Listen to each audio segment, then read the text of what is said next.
Hello मुलांनो, कसे आहात? मी तुमची लक्ष्मी आजी. तर आज आपण टक्केवारीचे गणित सोडवणार आहोत.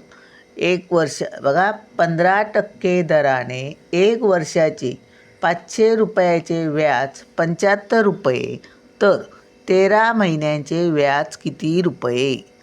तर आपल्याला पहिलं काय करायला हवं? 1 वर्षाचे म्हणजे 12 महिन्यांचे व्याज दिले आहेत आपल्याला. 500 रुपयाचे 15% दराने 12 महिन्याचे व्याज दिले आणि 13 महिन्याचे विचारले.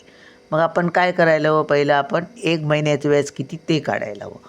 मग 75 रुपये भागिले 12 महिने, 75 भागिले 12, मग आपल्याला 1 महिन्याचं भेटणार.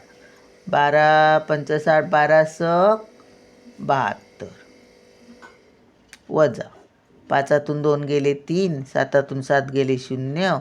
आता 12ने 3ला भाग जातो का? नाही. मग इथे आपण पॉईंट घेणार आणि याच्यावर 0 घेणार. आता 12 दुने 24, वजा करूया. 0तून 4 जातात का? नाही. मग इकडचा इकडे एक हातचा घेतला, 10 झाले.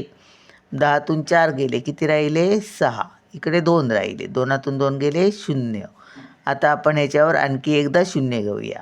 आता भाग जातो. 12 पंच 60, वजा केले.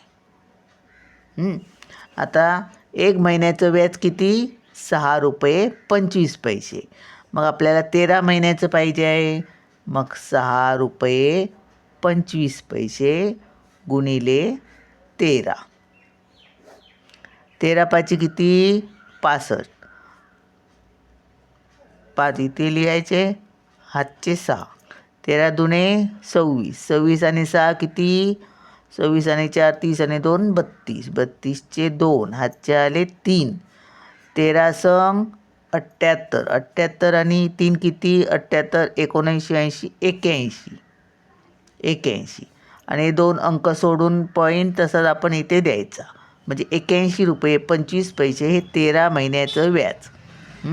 आपल्याला कितीही महिन्याचं व्याज काढायचं असलं तरी आपण 1 महिन्याचं व्याज काढलं की त्याला जेवढ्या महिन्याचं काढायचं आहे त्याने गुणायचं आहे. चला मग भेटूया पुढच्या व्हिडिओत. बाय.